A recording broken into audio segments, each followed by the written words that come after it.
Summer Camp Silver Creek, USA, Montana, 1998. Summer Camp Silver Creek had been operating for over 30 years. It was located deep in the forest, 17 kilometers from the nearest town. There was no mobile service. Electricity was supplied by an old generator. The grounds consisted of a main building, a dining hall, several wooden cabins, and an open-air stage. In August 1998, the camp housed 42 children and 8 adult instructors. The clown appeared on the third day of the session. No one had officially invited him. According to the staff, he was standing by the trees at the edge of the clearing during an evening event. The costume was bright red with yellow inserts, oversized, as if it belonged to someone else. His face was covered in a thick layer of white grease paint. The black diamond shapes around his eyes were uneven. The smile was too wide, raised higher at one corner. At first, he was assumed to be a parent of one of the children or an entertainer who had mixed up the location. When one of the instructors approached him, the figure slowly stepped back into the forest, without a word, without haste. That night, 3 children reported strange sounds near the cabin windows. Light tapping, slow scratching against the wood. One of the boys claimed he saw a face staring in through the glass. The staff checked the area. They found nothing. By morning, one child was missing. The bed was neatly made. The window was locked from the inside. No signs of struggle were recorded. On the floor beneath the window lay a red paper circle, a cheap clown nose. A day later, another child disappeared. This time, the cabin door was open. On the doorstep, they found a thin trace of white powder resembling theatrical makeup. The search operation lasted 3 days. In the forest, they discovered a strange area, a small circle of trampled grass. In the center stood a wooden box resembling a prop chest. Inside was only the clown costume, empty, with no traces of sweat or biological material. On the 4th day, the instructor who insisted on continuing the search after the official operation had been called off disappeared. His flashlight was found half a kilometer from the camp. The glass was shattered from the inside. The camp was closed. The case was gradually frozen due to lack of evidence. But in 2003, during the reconstruction of the old stage, workers discovered a hollow space beneath it, a small cavity, large enough for an adult to lie inside. The walls were covered in scratches, and on one of the boards, someone had carved several figures, small silhouettes with round heads, each with a wide, drawn smile. There were 6 of them. Officially, 4 people had gone missing from the camp. Years later, when local teenagers trespassed onto the grounds of the abandoned Silver Creek, some of them reported seeing a figure standing among the trees. The clown was no longer bright. The costume looked dirty, almost brown. Sometimes witnesses claimed there were smaller figures standing beside him, motionless, with unnaturally white faces. If you liked the first story, give it a like. If the second, you are subscribed. The Clown of Pittsburgh, USA, Pennsylvania, 2001 to 2004.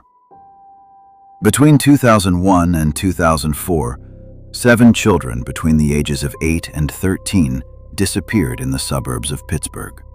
All cases shared a common detail. Witnesses reported seeing a man in a clown costume near the place of disappearance. The costume was simple, a blue jumpsuit with red patches, a wig made of stiff orange hair, and a cheap rubber nose.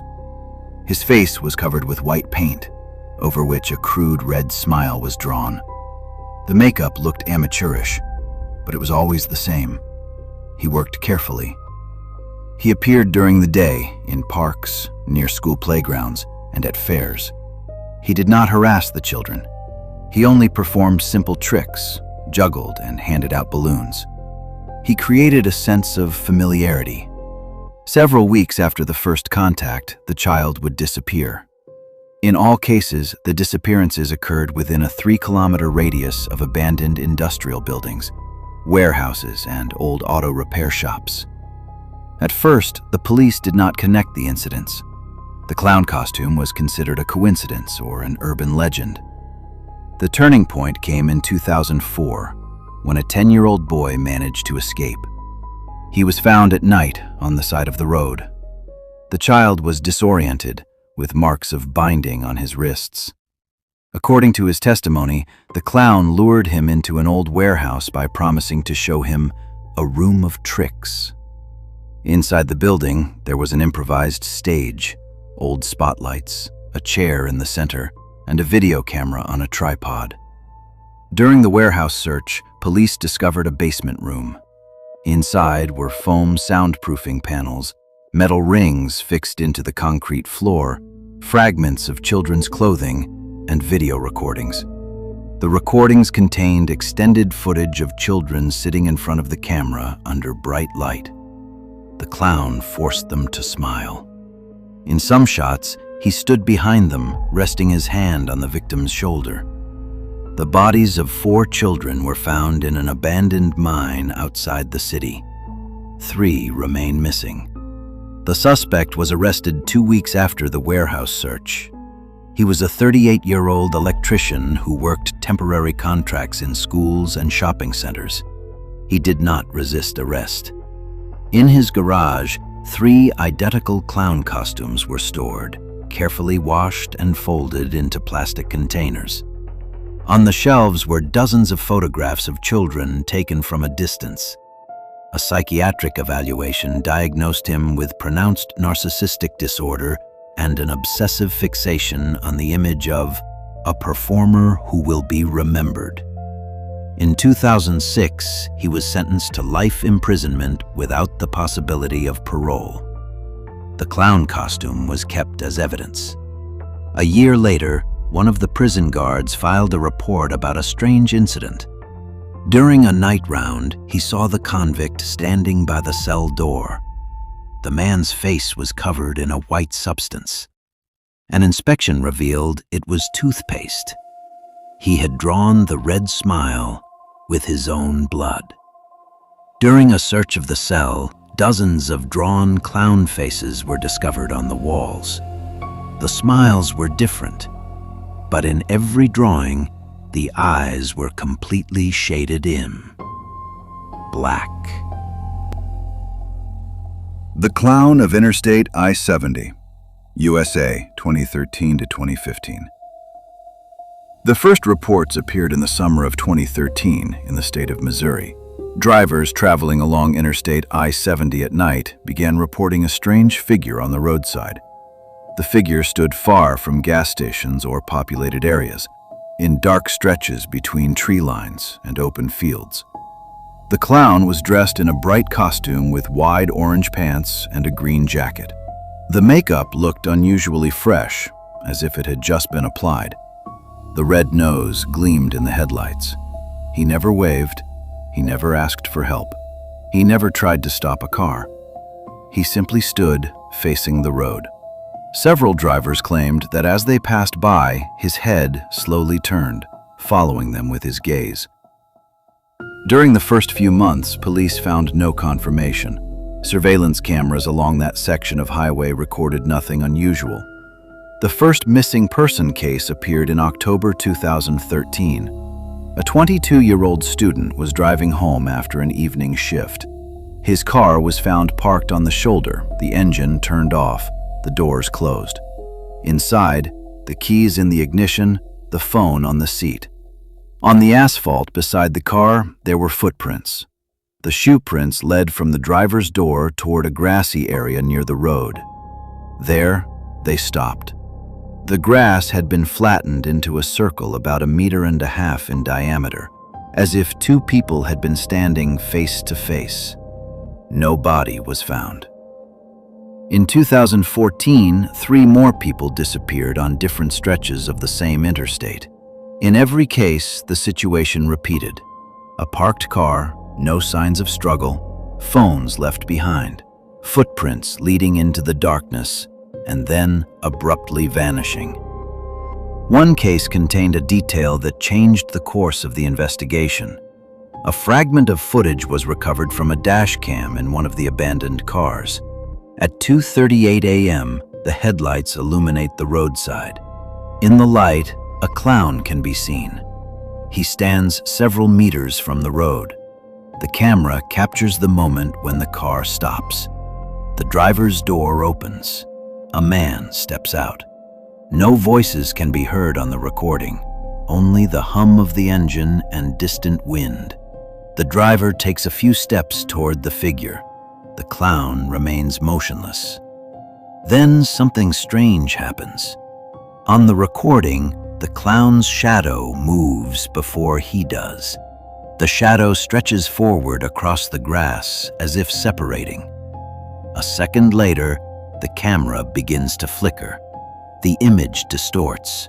The last clear frame shows the clown standing much closer to the car than he had been moments earlier.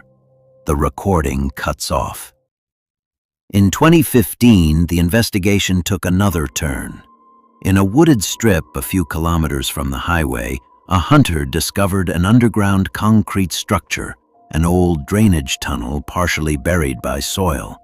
Inside, fragments of clothing belonging to two of the missing persons were found. The tunnel walls were covered in scratches. Traces of paint, white and red, were found on the concrete. And on one of the walls, someone had drawn a smile, disproportionately wide.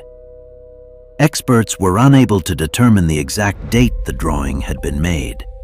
After 2015, reports of the clown on I-70 ceased. But in 2018, in another state, Indiana, drivers once again began reporting a figure on the roadside. The description of the costume was identical, and in one video recorded on a phone, if the footage is slowed down, another detail becomes visible. Behind the clown, in the darkness of the tree line, someone else is standing, shorter, smaller, and it appears that he too is wearing a clown costume. Archive number 47. The Clown of Highland Creek. USA, New York State, 1992 to 1996. Case number 47 remained closed to public access for a long time. Between 1992 and 1996, 9 children disappeared in the Highland Creek area. All were between the ages of 7 and 12. The neighborhood was quiet. Private houses, narrow streets, and a forest park nearby. In the first 3 cases, witnesses reported seeing a man in a clown costume during the day near playgrounds. The description was consistent: tall, thin, wearing a dirty white costume with dark red stains resembling old paint marks. The makeup was applied unevenly. The smile was disproportionately large. The corners of the mouth extended far beyond the natural line of the lips. In 1994, police arrested a suspect, a 41-year-old circus troupe employee who had moved into the area a year before the first disappearances. During a search of his home, officers found a clown costume, videotapes, and personal belongings of 2 missing children. In the basement, they discovered an improvised room with heavy curtains and a metal bed bolted to the floor. After prolonged interrogation, the man confessed to abducting 4 children. He described in detail how he lured them and the locations where he had left the bodies. The bodies of 4 were found, but 5 were still missing. The suspect insisted he had nothing to do with them. The case was closed in 1996 after he was sentenced to life imprisonment. It seemed the story was over.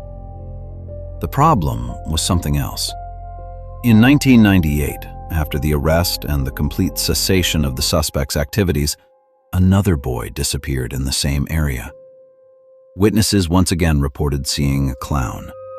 The costume was described the same way. Police verified the convicted man's alibi. At the time of the disappearance, he was in a maximum security cell. There is surveillance footage from an intersection recorded the day before the disappearance. It shows a clown figure standing beneath a tree in the park. If the frame is paused and zoomed in, a detail becomes visible. The makeup does not appear painted. The white paint has a texture resembling skin. And the red smile does not end on the face. It extends deeper, upward along the cheeks, as if the mouth were cut wider than physiologically possible. In 2001, a strange incident was recorded in the prison archive. The convicted clown was found dead in his cell. The official cause of death was suicide. On the wall, written in blood, was a single word: us. After his death, the disappearances in the area stopped. But in 2003, 2 teenagers broke into an abandoned house near the forest park. On the second floor, they found an old, full-length mirror. On the surface of the glass, a clown face had been drawn, with a white substance. Later, forensic analysis determined it was not paint. It was a layer of human fat mixed with dust. In a video recorded on the teenager's phone, there is a moment when one of them approaches the mirror. In the reflection, he can be seen. And behind him, the clown. But when the camera suddenly turns back toward the room, it is empty. Officially, the recording was declared a fake. Unofficially, it is not shown even within the department. Case number 47 remains closed. All materials are stored in a separate archive. Occasionally, employees working with these files report a strange detail. In some old photographs from the disappearance sites, a figure can be seen in the distant background, blurred, standing between trees or near a house. And when images from different years are compared, it seems the figure is getting closer. The Snow Clown of Ontario, Canada, 2006 to 2008. In December 2006, the first strange reports began coming in from the northern part of Ontario. Residents of small private neighborhoods located near forested areas complained about a clown figure seen late at night under streetlights. He did not approach doors. He did not try to enter. He did not openly pursue anyone. He simply stood there, always in the same position, facing the house. The costume looked outdated, a faded blue and yellow jumpsuit, too wide at the shoulders. The fabric appeared damp even in freezing temperatures. The makeup was applied crudely, thick white paint, cracked in places. The red smile extended beyond the lips, rising almost to the temples. Witnesses unanimously noted one detail. He did not move. Not when snow was falling, not when the wind picked up. During the first 2 months, it was dismissed as vandalism, until January 14, 2007, when the first child disappeared. A 10-year-old boy was last seen near his own yard. The snow was fresh, so the footprints were clear. The child's footprints led to the fence. Beside them were another set, adult-sized, large, with deep heel impressions, as if someone had been standing still for a long time. Beyond the fence, the snow was compacted into a circular area about 2 meters in diameter. After that, only tracks leading into the forest. The body was never found. During 2007, 3 more children disappeared. In all cases, parents later recalled that their children had begun to fear the windows at night before vanishing. They asked for the curtains to be closed. They complained that he is watching. One police officer who patrolled the area reported his own sighting.